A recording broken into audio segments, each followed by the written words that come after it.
Hello and welcome to the Digi-Tools and Accrual World podcast, the place to go for all of your UK accounting tech information and news, I'd say. I am joined by the wonderful John Toon, and we've just come off the back end of the Digital Disruptor Awards, but we'll dive into that in a bit more detail because this pod is a little bit different.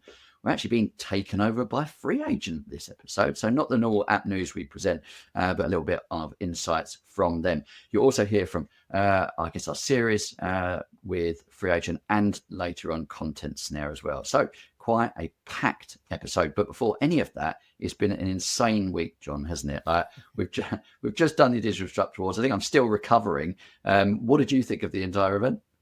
Yeah, Ryan, thank you. Well, I thought it was great. I mean, of course, should say that it was our event, right? But we're very biased. Yeah, yeah. But no, I thought it was good. We had more people attend than last year, which obviously because last year was the first time. We had some incredible feedback from people. One person in particular sort of said, "Oh, it felt like the early days of ZeroCon and the kind of vibe and the community feel that you got with that," which really blew me away. To be perfectly honest, like I was not expecting that.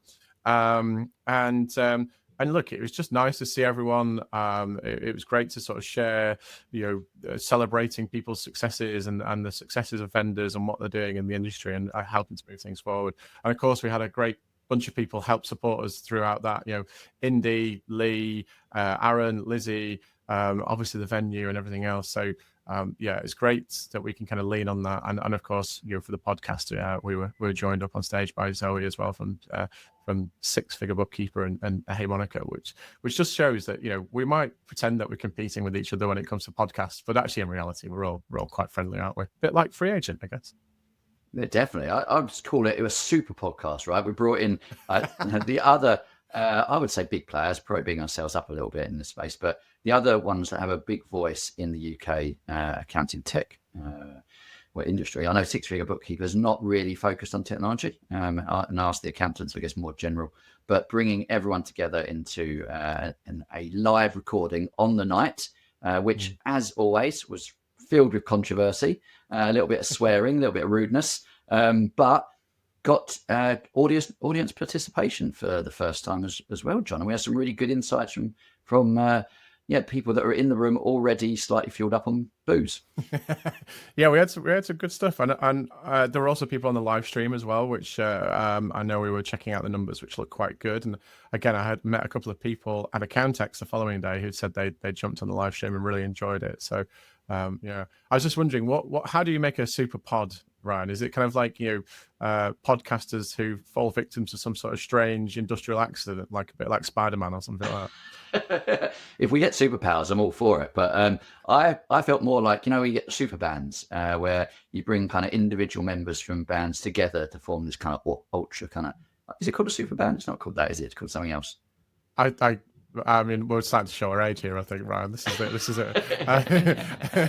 I mean, we could pretend we're a bit like Spinal Tap, right? Turning it up to 11. Yeah. Well, it is a bit like it's a little bit like the show, right? It's called Controlled Chaos. I like to think of it as, where we've got a lot of madness going on. Some of it's planned, some of it's not. No one can tell which one's which. And the beauty is that people just engage with it. People, want to, I guess, get the insights from not only us. We're kind of more the conduit for other people's knowledge and thoughts in the industry. And it's a massive privilege to be able to run the event and bring together the amazing software vendors, individuals, and businesses that make a big difference. And we should probably talk a little bit about the award winners, like John. So, do you remember who they were? Well, I do sort of. Of course, yeah. I mean, it was quite a busy night, and that's not because I had quite a lot to drink, which I didn't, to be fair, because it was just one of those evenings where I was saying to because some of my team were there, I was saying to them, it's like, it's great, except for about the first probably 2 hours, all you're thinking about is like, what am I doing next, and where should I be, and what's going on, and then as soon as the awards are done and everything sort of starts to sort of wind down a little bit, you suddenly think, I can really start to enjoy myself now. Yeah. It was good.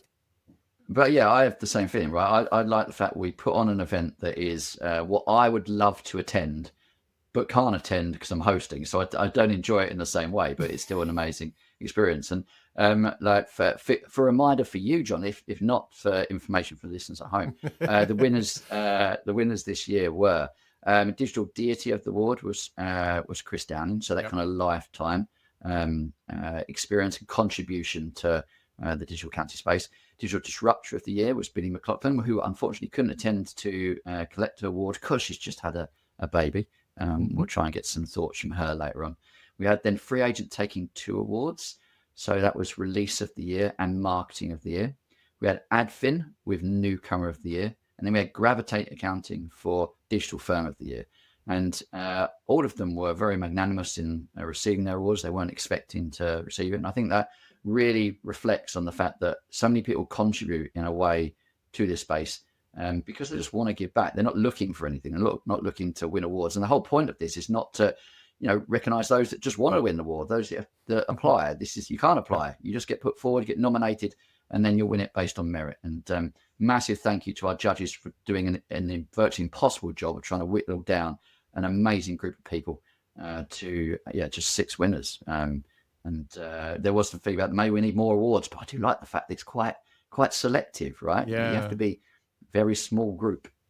Yeah, I mean, yes. Firstly, congratulations to all the winners. Very well deserved. And of course, again, we should also say that we don't really get involved in that. I know you kind of facilitate the judging process, Ryan, but we don't really get a say on that. So it's entirely independent from us, which is like one of the key objectives. But yeah, I think I've been to other award ceremonies, not in the industry, but other places where they seem to just go on forever, and it's like, oh my god, when will the awards ever finish? So I think I quite like the fact that 5 awards. It's quite snappy. We can kind of get it done. 6 awards, John. So, 6 awards. Sorry. 6 awards. Oh my god. Clearly, I wasn't paying attention for one of them. The 6 awards means that we can kind of get it done in sort of like 30 minutes, 40 minutes, or so. And I mean, it flies by for us at least when we're up on stage, sort of dithering about and trying to coordinate everything. But hopefully for those in the audience, it works out quite neatly as well. And I think, I think sort of dragging it out for a little bit longer. I mean, number one, we'd have to come up with some award ideas, and I'm not sure we're in a place to do that at the moment. Certainly I'm not. Maybe give me a few more weeks and we'll come up with something. But also, I think it's nice to have it sort of short, snappy. It gives people the opportunity to enjoy the night, with a couple of bits of focus with the live part and then the awards bit, but also to then get the opportunity to mingle with the people on their tables and mingle with other people in the room as well.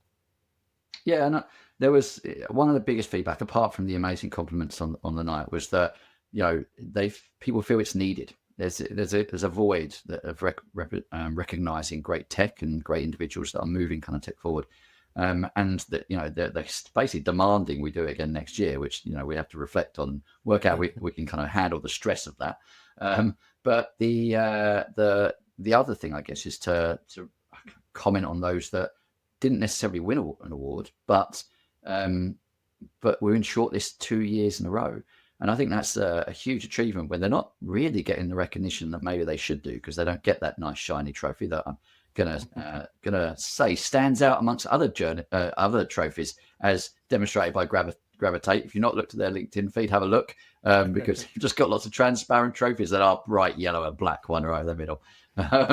But yeah, shout out to Will Farnell, Lucy Cohen, and Rachel Harris for all being on the shortlist, either as their business or themselves for the last 2 years. And I'm sure in the future, with the fact they're continuing to do what they do, they will take one of the awards home, assuming that we do it. But as you say, big shout out to Lee, Aaron, and Lizzie as well for all of their work. And and I think it's something that hopefully, if you've listened to the podcast and you've tuned in for any of our live shows, if you've not seen the live streaming of the awards, you can see it. It's on our LinkedIn channel. It's on our YouTube channel.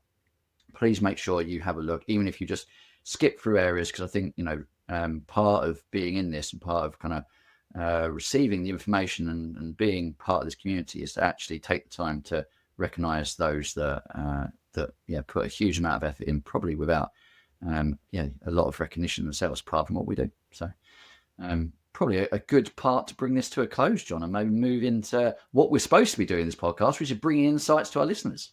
Yeah, absolutely. That sounds great. So, given that You have been in this industry for quite some time. So FreeAgent's been around 18 years, and I've been at FreeAgent for just gone 5 years. Yeah. And this award is for Digital Marketing of the Year.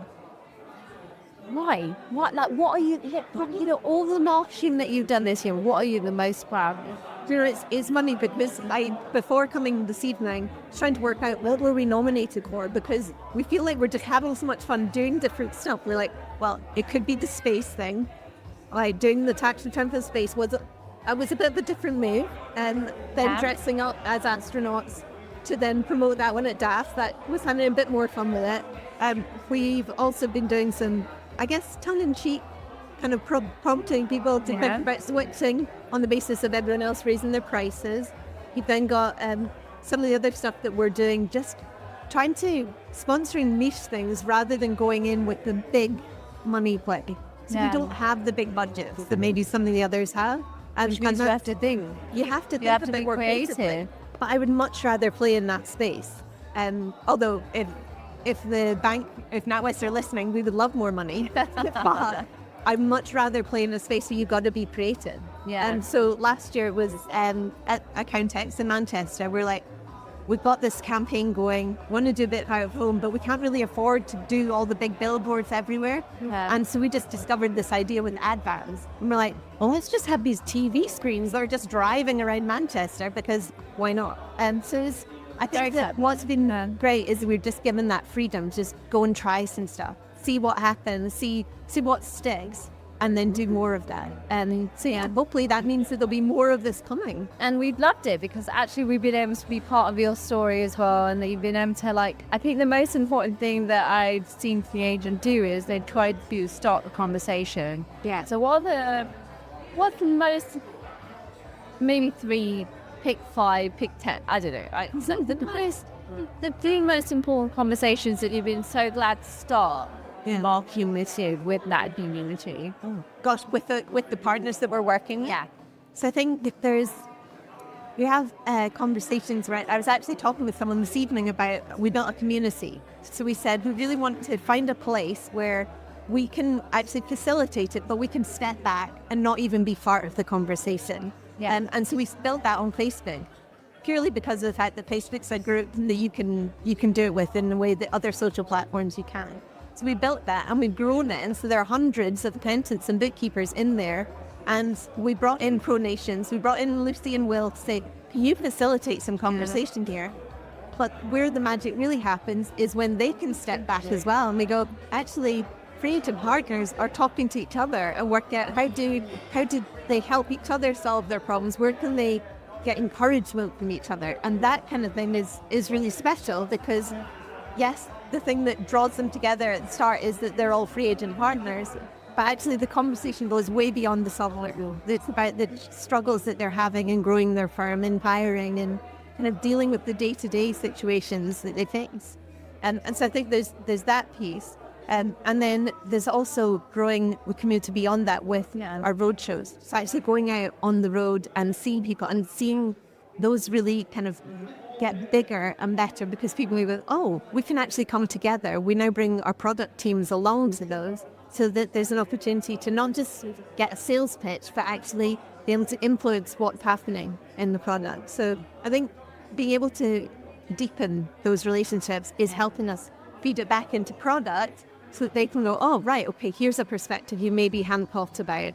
And that then feeds into our roadmap to maybe not completely change the direction, but actually influence how we get there. The way that product and the market should work, fit together. Yeah. Yeah, absolutely. I'm so proud of you. I'm so happy for you, and thank you for joining us this evening. Thank you. It is honestly such a joy. Like with so many awards, you go and you have to spend hours creating your submission and finding all your evidence. But the fact that this was a complete surprise was just a joy.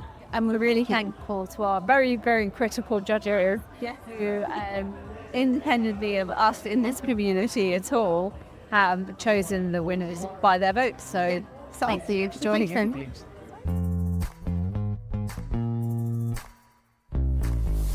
So here we are. This is part of our FreeAgent Takeover of the Digi-Tools and Accrual World podcast, brought to you by the Digital Disruptors. It's going to be an exciting time as we speak to some of the FreeAgent team and really get into the weeds with the product and understand a little bit about their product vision and their strategic vision for the business and where that's going to lead us into the future. And of course, we're excited to have them on board as one of our sponsors, but also excited to see where they're taking the marketplace, because I think challenging other players in the market and giving us a real broad range of options and choices is what we're all looking for. So I'm delighted to say Stu McEwan has joined us. He's the staff product manager, does a whole bunch of other exciting things as well. And we're quite familiar with Stu and the rest of the team there. So Stu, do you want to introduce yourself? Maybe give us a bit of your background and stuff. It would be great to kick off. Yeah, for sure. Thanks for having me, Andy. Thanks, John. I'm Stu. I've been at FreeAgent for the best part of a decade now. My very brief background is that I was a small business owner that did my own books.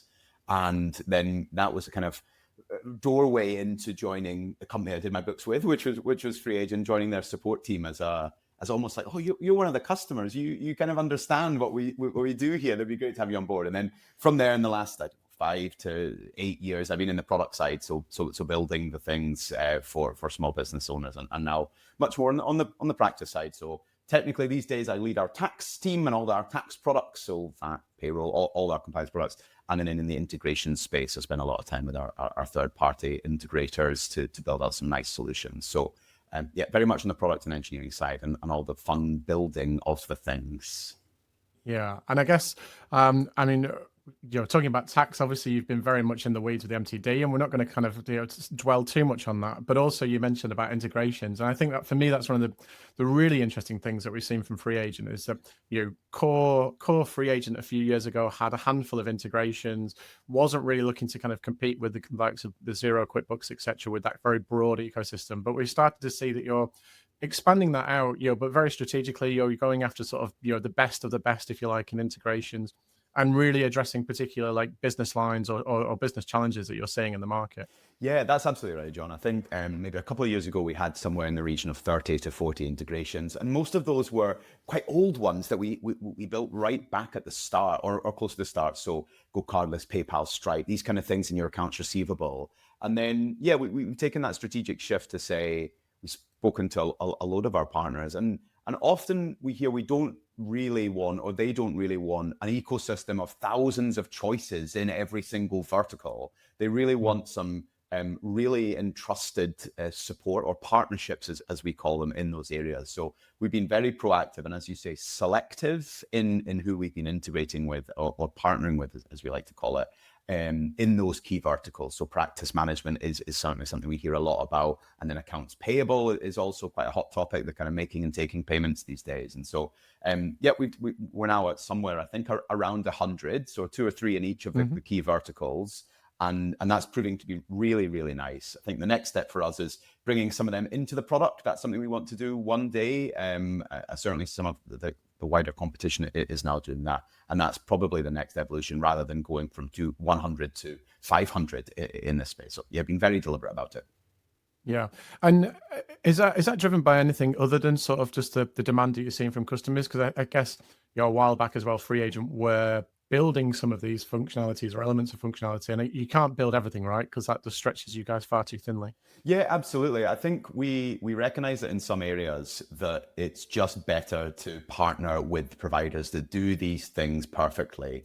And I think it's a nice example of the evolution of the practice market, where so many accountancy providers now have clients across different software. So if FreeAgent was to build the best-in-class single solution for a vertical, let's take OCR, for example. We've got our own smart capture app, and all the competition have, but you're still going to want to use solutions that span all the accounting softwares, because your clients are on all those accounting softwares, so you don't need to learn the individual ones. So I think that there is a desire for us to make sure that the partners are the best in class for that areas, because we can't build anything. We have to be very select in the areas that we spend our engineering time. Stu, you touched there on the fact that the integrations, and you really sweat them in terms of what the quality of the integration and how it fits and maybe the selection criteria. But you also then just hinted towards what you might do when it comes to embedding more of that rather than having it somewhere else. So what direction do you see when it comes to FreeAgent taking some of the functions, and which functions have been or features have been asked for as something that should be more deeply embedded into FreeAgent? Yeah, great question. I think the obvious place that we're seeing the most demand for more embedment is in accounts payable. So we don't have a solution in app outside of Till for NatWest, which is just for NatWest customers, where you can go into FreeAgent and pay your bills from there. And we have all that on the receivable side, and that works really, really nicely. And it's so slick to be able to just send out your invoices with a payment link and things. So definitely on the accounts payable side, there's demand for that. And then also much more on the expense management. We're now supporting businesses with a growing number of employees, more than we ever did in the first 15 or so years in FreeAgent. And so whilst it's not extremely complex expense management, just the support of that is definitely something that we're just about to launch an integration with Pleo. I'm allowed to kind of say that now, who are really strong European providers in this space. And I definitely see that being a space where we might explore something that's not just a third-party app that syncs the data both ways, but it's much more of a real partnership in this space. Oh, interesting. So I would have thought, because obviously Pleo being card issuing and processing, and NatWest being already a bank, that would then never be a FreeAgent card that could come out later down the line. You'll be surprised how many times the FreeAgent card has been discussed over the years. I think it's some place that we want to get to with NatWest eventually, in doing more together and potentially powering payments. But I think in the next few years, it's not the major focus of the bank to be involved in powering all of the FreeAgent side. They cover so many things. When NatWest move, the economy moves kind of size. So there's definitely plans there, but nothing in the short to immediate term. So we're definitely allowed to, and there is value in partnering with the likes of Pleo to provide that value in the medium term at least. And also when it comes to some of the integrations that you've embedded or that you're looking upcoming, one of the questions that I kind of someone put to me at the recent Accountex was around practice management, and the fact that we've had a bit of a dearth of different options that have been available, partly because they have been either they've been acquired or they've been embedded into something else, or they're no longer with us. So when it comes to FreeAgent's view on that, and I can see obviously there's integrations that you still got coming up, how much of that will also be more embedded or owned by FreeAgent versus with a partner? Yeah, so I think that there has been, I'd agree with everything you say there, and we've had some nice recent integrations with some of these providers. I'll call out Johan and Engager as a really good example of a new player in the market that's we've now got a lot of connections into that. I think that one sits really on the fence. So we've got an accountant product similar to our competition. It's relatively simple in what it provides in terms of if you need really robust practice management, that's not something we provide. But it kind of goes back to the kind of position of, if you have clients across all the accounting software, do you really want FreeAgent's dashboard product to be an account your single place? Probably not. So it would have to be a new vertical for us completely. And that is something that we have looked at, and I can imagine we'll be looking at that quite intensely again in 2026. But it would be a brand new product, and that's quite a big commitment when we're going into a world, and I'll put my tax hat on now, where we've got MTD coming up with our engineering, payrolling benefits in kind. There's also a few other things flowing around that might be mandated next year. So we'll have to see what we're going to do in that space. No commitments yet. Awesome. Well, since you led us on to tax products, Stu, good on you for bringing it back to your favorite topic of choice. Let's talk about CIS, because I guess going back to the genesis of where FreeAgent came from, right? It's a product that was focused in that sort of small micro entity, I guess, and freelancer market in particular. So I guess a natural expansion for that would be to move into kind of like that sort of CIS space. And I know that you guys have spent a ton of time on building that out in terms of functionality, capability, and some of your competitors have done or are doing the same as well. But why build CIS? What's the attraction to FreeAgent, and what is it that makes what you're doing different from others, I guess? Yeah, absolutely. So I think it's very fair to say that we were later to market on the contractor side of CIS, and that's actually been really, really beneficial because we spent so much time speaking to practices that use CIS modules in the rest of the market's competition, and learned a lot from the good and bad bits from there. So we predominantly built CIS because our strategic shift at FreeAgent in the last couple of years has been far more towards providing the services that accountants are looking for, and the support for a broader range of clients, where previously we were built for the micro entity and contractor. So because of that overwhelming demand, we improved our subcontractor support, which has been there for quite a long time now, actually, into contractors. And the adoption has been way beyond what I expected, if I'm honest. And we have made the functionality around it, or the handling of it for both practices and the contractors, really easy to change when mistakes are made, or really flexible when things are posted. So when the bills are posted with any CIS deduction rates, you can always change them, and you don't need to kind of unpick everything, go back to the start, change the rate, then go back. Or if the verification with HMRC changes and they've got a different deduction rate, you need to unpick everything. I think that's something we heard that was really a real big problem in the software that supports CIS. So we've done it in that kind of way. And things like the CIS 300, once it's filed or marked as filed and anything changes, we kind of throw up the alerts to say, you have to check this stuff out. It's now changed to what you filed. You want to maybe file an amendment or making changes on our side and things. So we've tried to make it, as all things we do in FreeAgent, as user-friendly as possible, but it's really been driven by that strategy of trying to support all the clients that practice might have. And FreeAgent's pretty well set up for trades. Yeah. And how are you kind of getting that feedback on the product in terms of making sure it is user friendly and you are addressing those challenges? Because, again, lots of competitors have different ways of addressing this, engaging with accountants in a particular way, engaging with their customers, their business customers in particular ways. I'm just really interested in how you guys at FreeAgent kind of get access to knowledge and information and get some real genuine feedback that isn't just kind of like one person's niche problem that really frustrates them.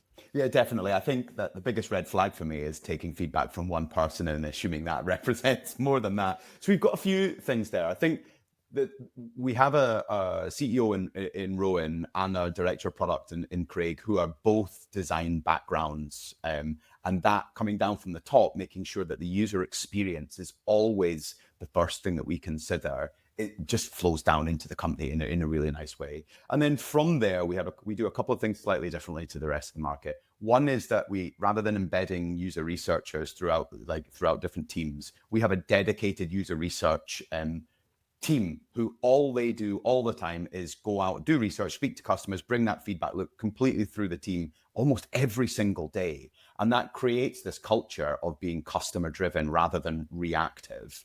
And the other thing that we do that's quite nicely is with every project that we build, we take a member of the support team and a member of the sales team, we call it SPOC and IPOC, into the development team. So my support representative is there in every decision that we make, so that they completely feel like they can champion the customer and represent the customer.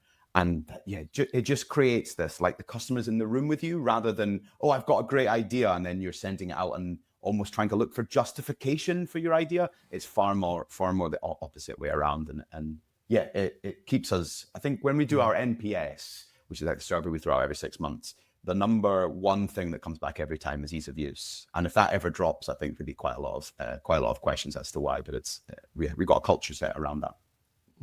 Yeah, and I mean it's fascinating to hear that you're collecting that data, almost daily by the sounds of it. I mean, how do you make sure that doesn't become overwhelming though? Because I guess the problem with collecting customer feedback all the time is you could just end up with a massive to-do list and never get anywhere, right? Yeah, absolutely. And I think that's where the user researchers come in really well, is that they collect all the data at such a granular level and then present it back to the teams in a summarized way and turn that macro data into really streamlined outputs that the team can gather around.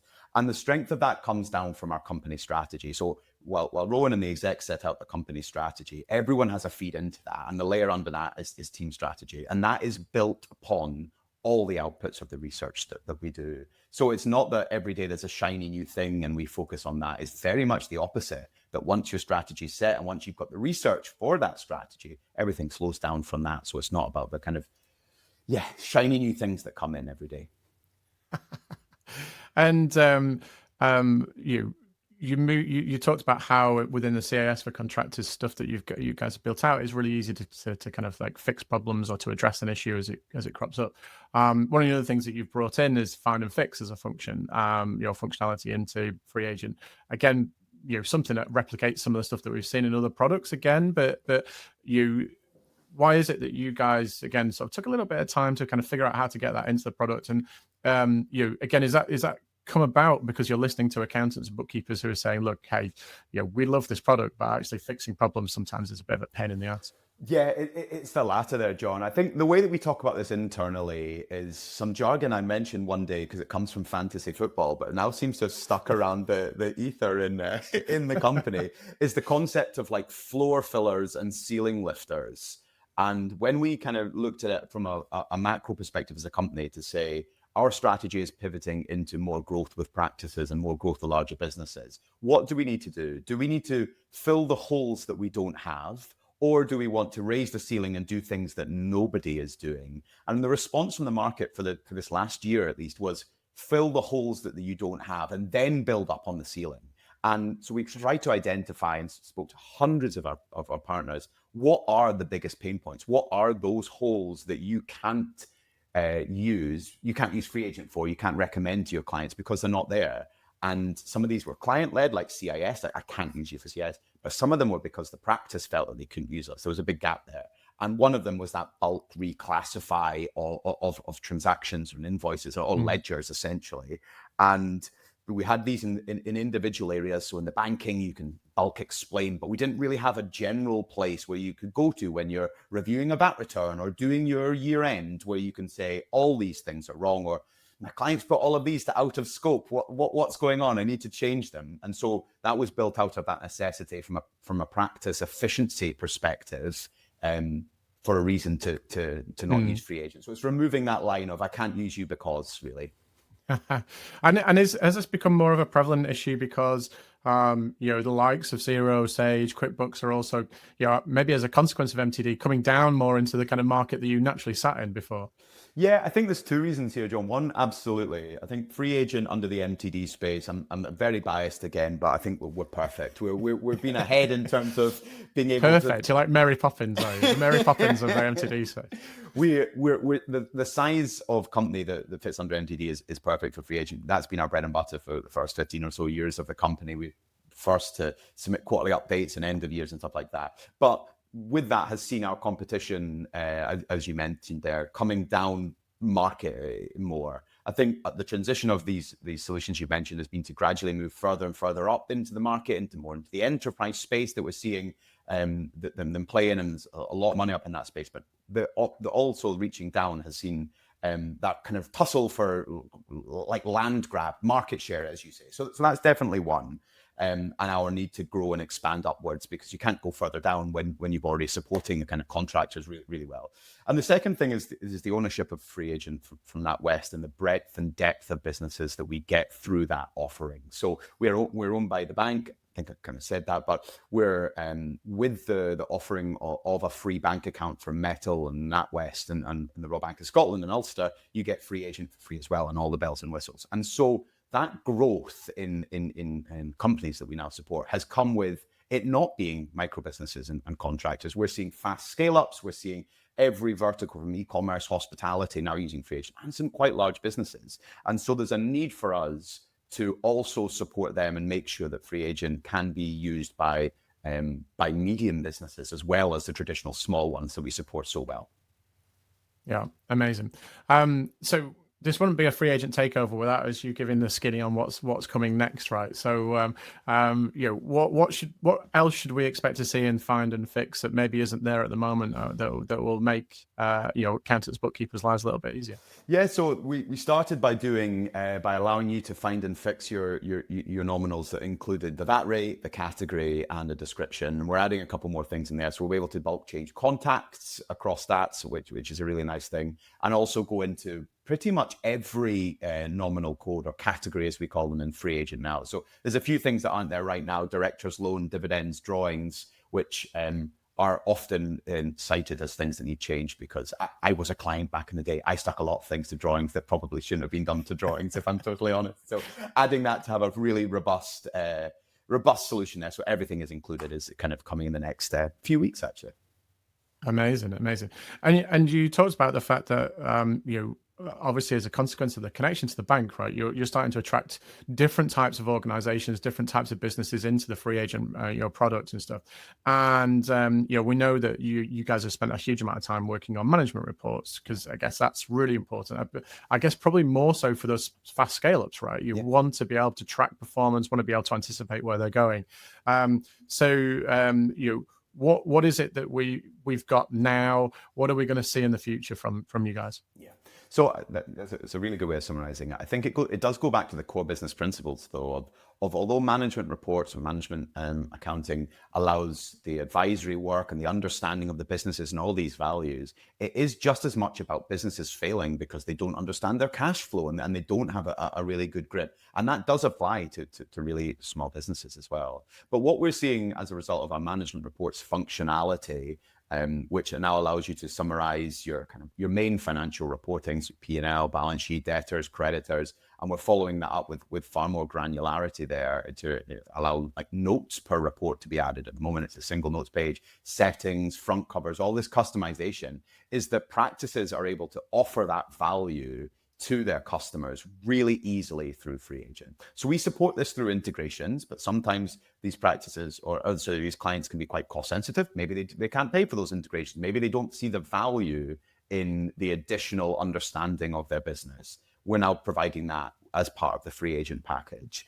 And for practices especially, the ability to provide those services and sometimes charge for those services has been really, really well received. And it's definitely an area that we're going to keep expanding upon. We've got plans in the very near future to add the concept of budgeting. We've not had that in FreeAgent before, where it's not a really robust, how do I apply budgets to multi-entity companies, but just the concept of being able to apply budgets to nominals and bring them into your management reports as well is something that we think is going to add a lot of value there. So it's been hugely well received so far. Amazing. And of course, I mean, you are talking to an accountant, Stu. So tell me a bit more about management reporting in terms of like, let's get into the nitty gritty of what is it that can and can't do at the moment in terms of, let's assume that P&L and balance sheet reporting is all there, but what else can I get into in terms of like, how do I slice and dice the information I might be looking for? Yeah, absolutely. So we go very deep into the debtors and creditors side of things and call out number of invoices, value of invoices, all these kind of things. We go into your kind of cash flow predictions to say this is where you're at, this is where we think you're going to be at, and bring in a lot of our other kind of we call them, I'm not sure the right word for it, but it's not core financial reporting, but it's sort of tangential to that. So we've got a performance benchmarking report, which is something that we don't speak about that often, but when anyone ever sees it, they love it. And what a performance benchmarking report is, when you join FreeAgent and you opt into this, it uses all the FreeAgent customers that are similar to you to benchmark your performance against them. So we look at your geography, we look at your industry, and we say, here's your P&L, or here's some nice highlights, and it's all very graph-led and very pretty. And here's what people like you are doing in your area and in your industry and things like that. So that's been a really nice addition to the management reporting, not to be the be-all and end-all in itself, but just to add those layers that then a practice specifically can add commentary around. And from our larger practices, that's been the element that's nice. It's collating this all into an individual area and allowing the commentary and the ability to the accountant to fully run with that. So FreeAgent's not adding that commentary. We don't want to overstep into that advisory space. We recognize that is where accountants are the experts and have the value. We're not trying to provide accountancy advice here, but we're creating that platform that so it can be provided. Stu, just on that, because obviously you mentioned there the larger practices, and as you know, FreeAgent's been around for quite a few years, and we know that you've got a very loyal customer base, which naturally will have evolved over the time that FreeAgent has been continued to grow out its products and feature set. So when you look at your customer profile now, in terms of like the ideal customer profile or what makeup of the customers that you have, Who or how much do you feel you're catering for those that are much now like large size, because by virtue of the fact that they have been with you, they have continued to grow, and therefore some more of the features that you're building out now tend to be more anchored towards those that are maybe multi-entity or work with companies that are international, etc. So has that shaped some more of the way that you've looked at features and products used by those customers? Totally. And just an extension of that, I was going to say, how does that marry with those that are new customers coming through that you spoke about as well from metal, who tend to be small, fast growing, but small? So again, different needs. Totally. So our portfolio of practices has changed quite drastically in the last couple of years. We traditionally had two main markets that we did extremely well in. One was a high street accountant or a single shop accountant who dealt with a smaller range of clients that wanted a single solution for those. FreeAgent was perfect. And then on the contractor side, we have such a huge market share in large contractor firms that only deal in contractors that have high volumes that kind of churn. And now we are being used by a lot of the top 100 for the vertical slice that FreeAgent sits perfectly in, and that's your kind of contractor or up to, let's say, 10 employees. And that's twofold. One is it's because the features we're building and the value that we provide, but really it's also because of everything else we've talked about, the user experience, the support team that are all in the UK and have they're ex-accountants or accountancy qualified. And so that portfolio is fantastic. I'll call out Beaver and Struthers and John are some that uses FreeAgent to a certain degree, and are a very large firm. So the proof of we can be used to, and we are now being used, has certainly shifted. But in terms of those type of clients that you mentioned, Indy, a really strong project that we're building now that's going to go live relatively soon is the concept of tracking groups or tracking categories, as they might be known. When you have multiple product lines, multiple cost centers, departments, all these kind of things, that is very much, back to my topic of ceilings, that's a ceiling of FreeAgent, or has been a ceiling where you think, I can kind of use you, but there's then some workarounds, and then workarounds cause friction, and then that probably causes churn. So the concept of us introducing tracking categories here, where you're able to hang attributes off of any ledger, say this is my trousers, these are my short sales, these are my hat sales, and then that all reflect in your management reporting, in your P&L, et cetera, is what I believe going to be another big leap forward in FreeAgent's strategic focus into the larger firms, the larger clients. So, I mean, tracking groups and that kind of thing, like you say, Stu, expands out functionality, and that's something that allows you to sort of become multi-site, multi-office, or however you want to slice and dice that. Again, is that something that's been driven by practices or by the business clients that you're working with, or I guess maybe a bit of both? Both, yeah, definitely both. It's a changing market into everyone wants a piece of everyone else's pie, I guess, and that's not just us. It's being reactive to that. It's the growth through NatWest of all these different clients of different sizes, and then it's also being far more responsive to accountants. And I think I said this off air, but building the software is not really the difficult part in all of this. And I don't want to dumb down the role that my fantastic engineers do, and I'll have to emphasize that they are tremendous. But it is really shifting that perspective. We can go out with as many marketing campaigns as you want and say, FreeAgent's now brilliant for large businesses, but no one's going to believe you unless there is the kind of proof in the pudding. So you need to manage those two things together. So it's taking us, as you'd expect, months, years to kind of change this perception, but we are seeing that change. I think you called out right at the start, John, with the integrations and the perspective that's had on the market. We've got these features and the adoption we've already got. So I very much see, as the time moves on, FreeAgent being more and more recognized as up there with the other names that you mentioned. I think we're already there. Let's call out the Digital Disruptor Awards and the fantastic release of the year that we're absolutely delighted to win, and the recognition of the things that we're doing to become as solid as anyone in this space.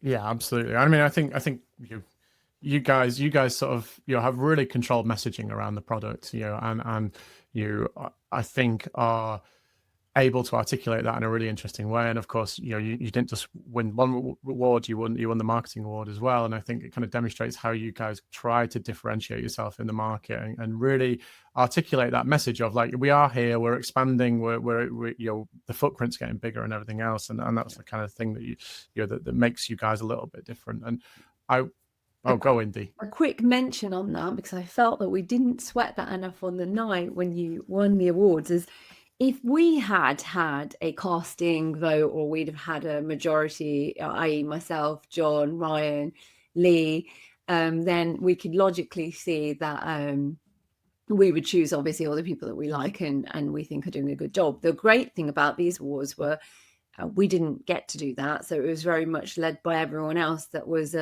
in the judging panel, and they had been the ones to really go through and see the value of what FreeAgent has done in the last year and every single feature that's been released, but also the fact that you've just, like John said, you've done a really stellar job of making sure that that's been understood, transmitted, and not just something that has just been, slapped on a piece of paper somewhere. But, I think that's the value of what you've really done, is made so many people in the industry, maybe even some, I would say, that are on the edge of competing with parts of different things that you do, but there's still value recognized by all of those peers. So it's fantastic. Yeah, I think that's really important to call out, Indy. And it's on one hand, it was surprising that we won, because it's always surprising. You never go into these things expecting. But on the other, I think it's a really good recognition of everybody on the judging panel, everyone that was there, people that you speak to, our contacts, are also seeing these things individually.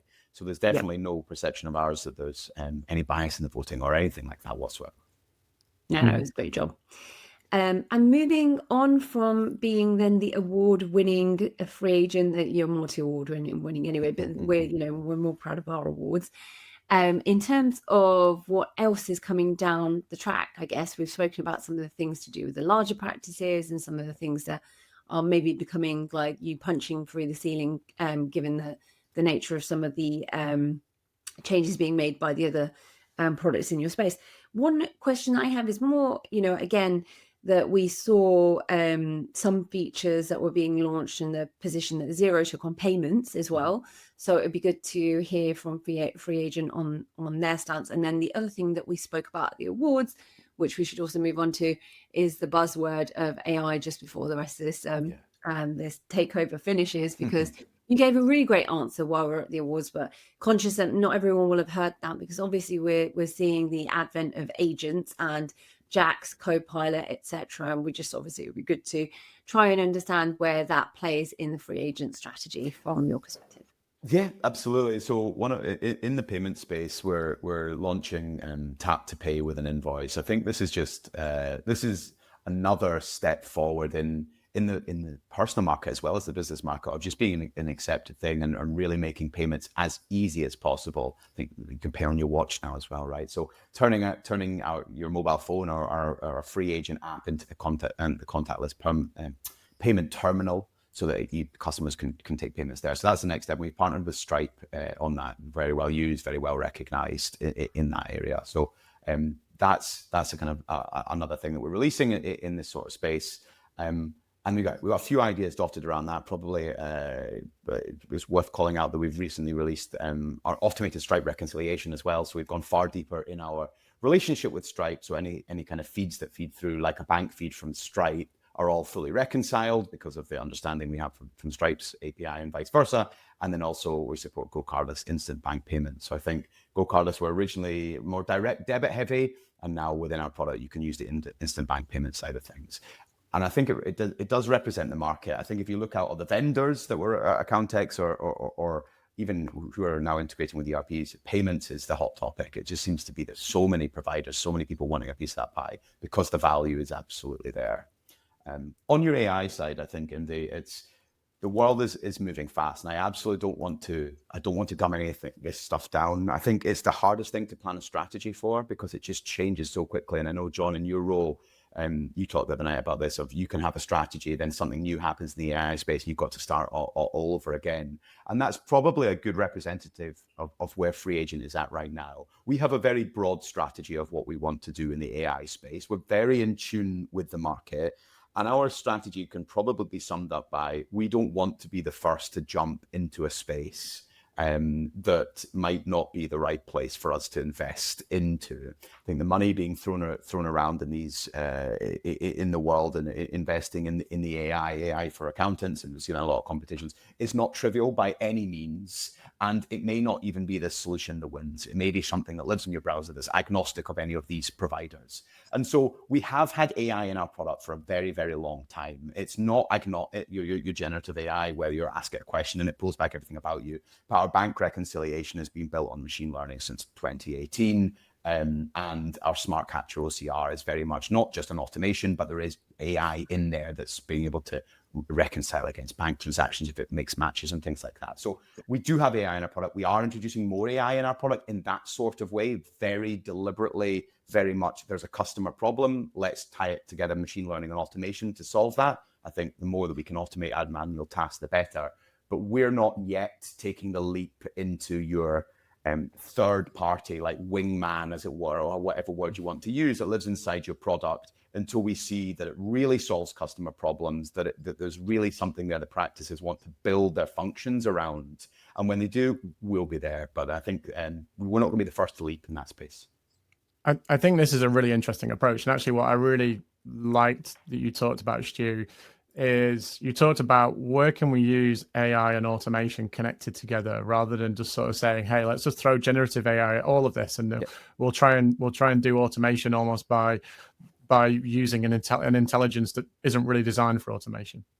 Yeah, absolutely that. And it is in no way myself or representing FreeAgent saying we don't think AI is going to change the way that the face of accounting, or for bookkeepers, it absolutely will.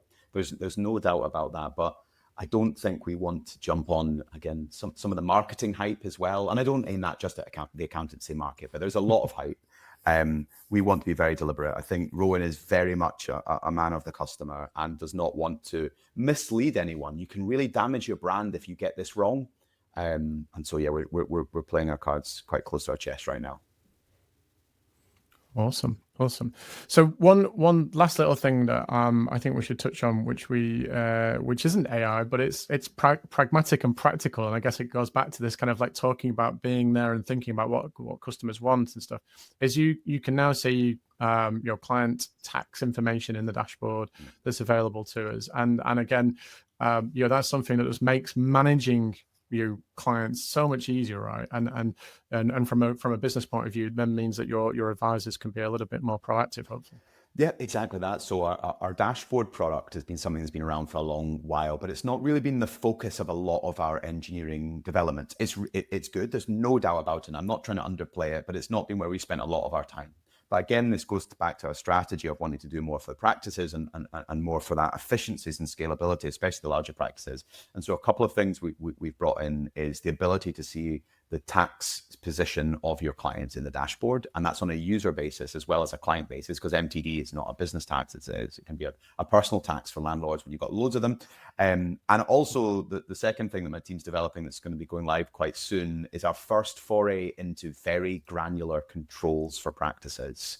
So FreeAgent is going to support practices to have the ability across all the individual compliance products to turn off. Can the client see them? I don't want them to see that area, so I'm going to turn that off. Can the clients make submissions? Well, I do or don't want them to do that, so I can turn that on or off. And then approvals. So I think one thing that's really been quite mixed in the market, especially around MTD, is what do you and do you not require client approval for? You've got some practices on following kind of the insurance guidance that say every time you submit anything, get an approval. And then there's some practicing bodies that say quarterly updates don't require approvals. They're not tax returns. So we're building out a really robust control system to give practices exactly what they want, so they can customize it down to the nth degree per client. And yeah, another step into the world of being suitable for all practice sizes. Awesome.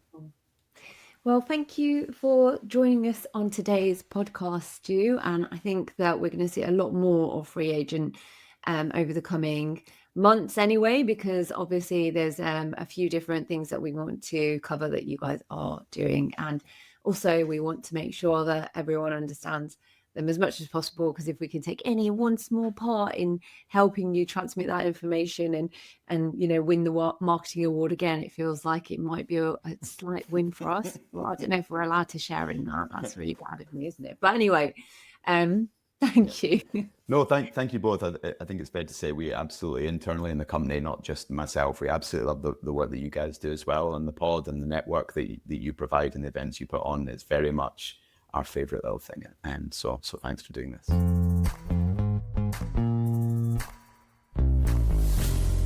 We are back with James Rhodes from Content Snare. And look, you're probably getting sick of us talking about AI on this show. That seems to be all we ever do now, because that is the buzzword for everything. But because, Content Snare focuses on the effective exchange of information back and forth with clients, I always looked at it and thought, how can AI really do anything about this? Because really it's just sharing and gathering information.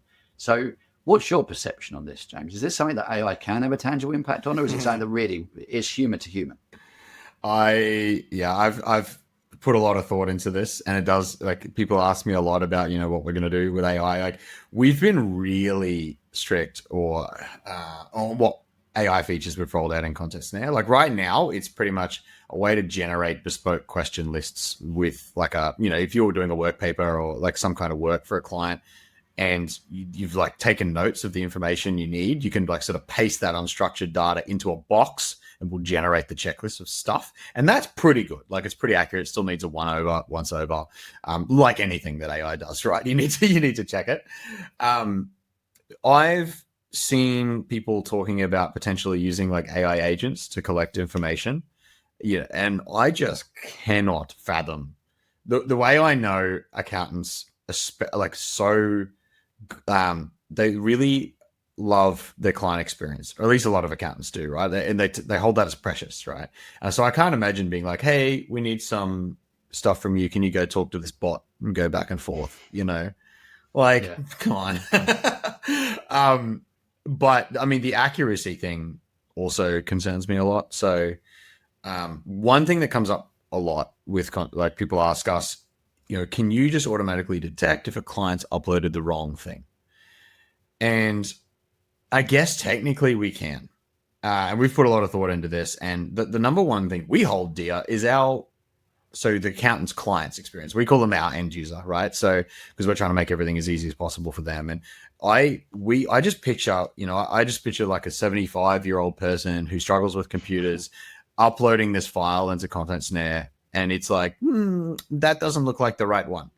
And it's like this 2%, whatever. Look, let's say it's 95% accurate. 5%. Yeah. Look, sometimes AI is going to be wrong, and it's going to say it's the wrong document when it is. And because it depends on a lot of factors. But the point is, it's going to be wrong sometimes. And I'm just imagining this like poor client who isn't very technical, having this thing say it doesn't look like the wrong document, and then thinking, oh my God, like, but I swear it is, and you've just ruined the client experience. And for us, like, that is the number one thing we think about. And so I just haven't been able to come to terms with that yet, and be able to put an automatic rejection of information in. Yeah, well, it makes sense. And I think you're right. There's areas that we have to be very careful of what we're doing from an AI. If it's drafting something we're going to review, makes a lot of sense, right? Because we get oversight. Mm-hmm. But I'm not even sure I think the 75-year-old where they're worried, I'm not sure that's my main client that I would be nervous about this. Is the client that doesn't want to use a portal in the first place, that wants to just come and hand some records into an office that probably doesn't exist anymore, because that's the way they want to work, and you're trying to get them to interact. They're the margin, the 1%. You need them to use the portal, and they'll use any reason to fight you on it. And if they get one of those, then it's just, that relationship is now a massive problem. So I completely agree on with that. And it sounds like your key focus under everything is end user, like you said. Make it simple, make it as an easy experience for them as possible. So is there bits then where, I guess, from a collection of data point, you've now got it's in Content Snare, and you need to get it into a system that we would use for either compliance or for a document management. Would you see that AI could help in that, or is your plan to build direct integrations into all of those systems? Yeah, so I think direct integrations are still the way to go. Like technically you could do this kind of stuff with MCP and build these like integrations that work with any of these other tools that have their own MCP server, and that we could push data in. But the problem is, and this is my issue, like it's always an accuracy thing, right? If you are, the whole idea with MCP is like you tell it, it's still going to decide what information goes where generally within that. And if it's going to get like, it has to be in the same place every time. Like this bit of information goes to this field. This bit of information goes to this field. This document goes here. Like that has to happen the same every time. And I don't think AI really makes that happen. It's accurate most of the time, but you're accountants. You don't like, you need it to be 100%. So especially tax. Yeah. And so I'm a big fan of direct integrations. They're obviously much harder to build. However, AI is making those things easier to build, right? Like the specific integrations. For example, we've just started building it. We built an integration to push new clients into XPM just recently. But we built that in a way that will be able to use API to build more integrations quickly. So like, you know, we want to push new clients into Carbon or HubSpot or like anywhere you might push a client.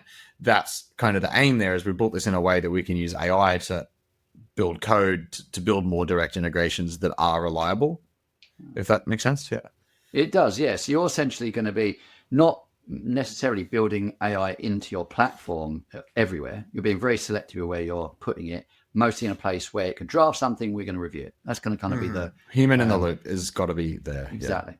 Which I think is a very smart way of doing it, especially where it's still early on that we've not got trust in the system. We need to build trust in AI before we kind of roll it out fully.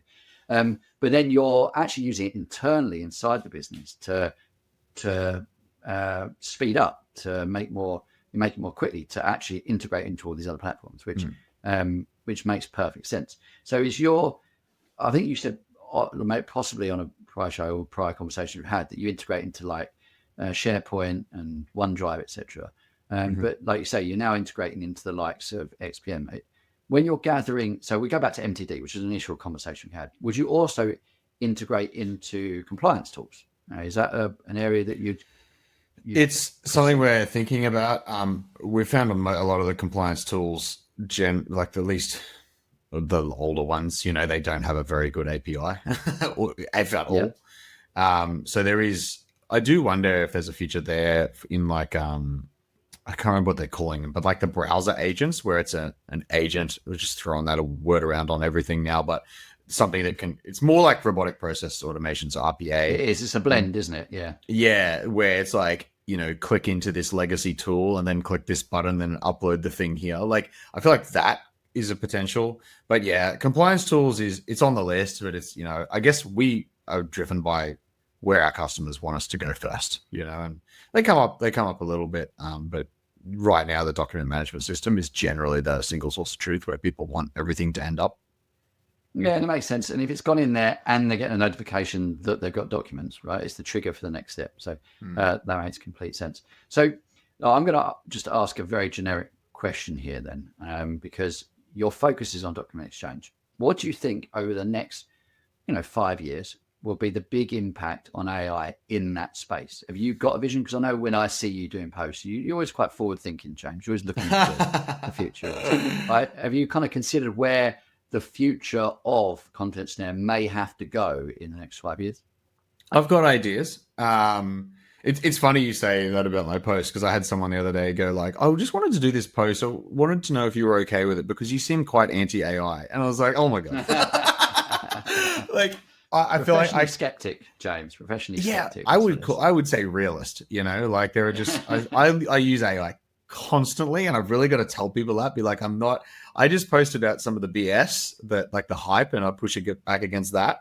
But yeah. Anyway, so I don't know. I have some ideas where, again, I think it's still going to be human in the loop type stuff, like being able to preempt client questions, like pre-answer client questions, or dig up information, or help people fill out information based on like past years, or I don't know what your version of this is, but in Australia we have this like pre-fill report where the government has like a report for every individual Yeah. that the accountant can download, and it says like, Yeah, we got the same. they've traded crypto this year, and they've sold some shares, and they've got some interest from some banks, and that can prompt what questions you need to ask them. So there's definite, I mean, we can pretty much do that now. We'll need a human in the loop. I've been doing some testing around that already on like being able to get these reports into the system and then generate questions based on that. So like there are lots of little things. I don't know if it's ever going to be like fully automated, at least not with LLMs. Like my opinion of LLMs is, well, from what I understand, there's always randomness in them. I don't think you can get rid of hallucinations. From my understanding, it's, you know, there's literally I've not experienced that. There's a number you put in when you're doing an API call, which is essentially a measure of like, how crazy do you want it to go? A little bit crazy or a lot crazy, you know, like. Yeah, and that's it, because it wants to give you an answer. It wants to find something. So it's you know, it's that dog, right? That's always really happy and wants to and hyper and wants to, you know, please you. But yeah, because of that, it will get things wrong. But no, look, I think part of it is, and I'm with you, James. I am the realist when it comes to AI. A lot of the time in the conversations, I 100% believe it's going to make a big shift change to the way everything works, just in humanity. But where we are now is not there. We're just tinkering around the edges. We're seeing little benefits. But the main thing I think that you're doing, and the way I like the approach, is that you're being very very critical and being very clear on what you bring into the system, and what you make sure is very human. And that is what we need to make sure we're constantly doing, not only as accountants, but when we're bringing in tech, that we still retain that human element. So once again, James, thanks for coming on and talking to us about this. I'm learning all the time. Cheers, Ryan. It's great to be here. And that brings another Digi-Tools in Accrual World podcast to a close. Thank you for listening. Hopefully you've gained insights from everything that's been discussed today. And if you listen to, I guess, our intro talking about the awards, that you take this time to go and watch the recorded live stream to make sure that you, catch up on anything you might have missed. But going forward, if you don't already, please do subscribe to the podcast, subscribe to our YouTube channel, and subscribe to our newsletter, because that is the first place you get any of these news articles, insights straight to you, so you can digest those ahead of, I guess, when we talk about them on the pod and release it the following week. And yeah, if you ever want to get involved or just give feedback, drop us all or individually a message on LinkedIn. We love to hear your thoughts and bring you into our community. And then finally, if you are someone that's working in the digital accounting space, if you want to get involved in our community, please do drop me a message on LinkedIn. We can invite you in. It's a closed group, but we all share knowledge, insights, and share work as well through collaboration. And it'd be great to have you part of that. Thanks again for listening.